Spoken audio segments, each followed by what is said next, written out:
Steineman coming at you with the Mobile Minute. Got some interesting stats for you today, as well as some updates regarding some platform for developers. Freemyapps is a app developed by Fiksu, the analytics company, and they actually just launched on the Google Play Market today. Before that, they experienced 1,000% year-over-year growth with their app that was released last year in December for iOS, and they have 750,000 monthly active users on there. They're basically, as they say, the go-to destination for consumers interested in discovering new apps. And additionally, they also incentivize you by giving you gift cards to iTunes or Google Play or Amazon or Groupon or Fandango and a bunch of other stuff too. So it's pretty cool. Second thing is I wrote an article on mobile marketing tips from developers and what they have to say about marketing their apps and the biggest lessons they've learned and so forth. So it's partly insights from them, but also insights from myself, just from what I've been observing and how people launch and all that other stuff.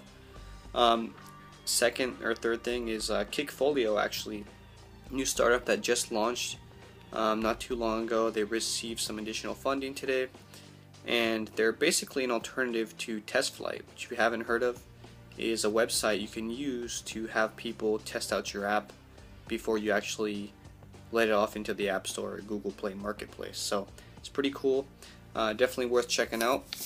Next thing is Flurry released some analytics about what they call the Power Week, and the Power Week is basically the week between Christmas and New Year's. And last year, this week alone accounted for 1.2 billion app downloads. 1.2 billion with a B. So that's crazy, right? During that same period, there was also 20 million devices activated. And for this year, they're expecting 2 billion apps to be downloaded within that 1 week time frame. So as an indie developer, if you're watching this, I mean, obviously, if you don't have a big chunk of change to throw at paid advertising to get yourself to the top of the charts with the other, main 25 developers that are making 50% of the revenue as of speaking, which actually accounts for like 60 million in the last 20 days. But anyway, then, it's actually not that important, because in actuality, as Flurry noted, the top 10 in the US really only account for 29% of mobile share, if you will, of people actually viewing the US top 10. So it's not as important as it used to be. Last year certainly used to be far more important, whereas 49% of the total global market where people were really coming to the US top 10 to get their apps.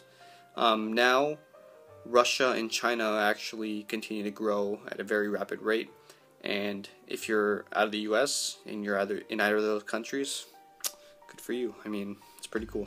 So that's all I have for you today. I will touch back on Monday. Have a great weekend and stay tuned.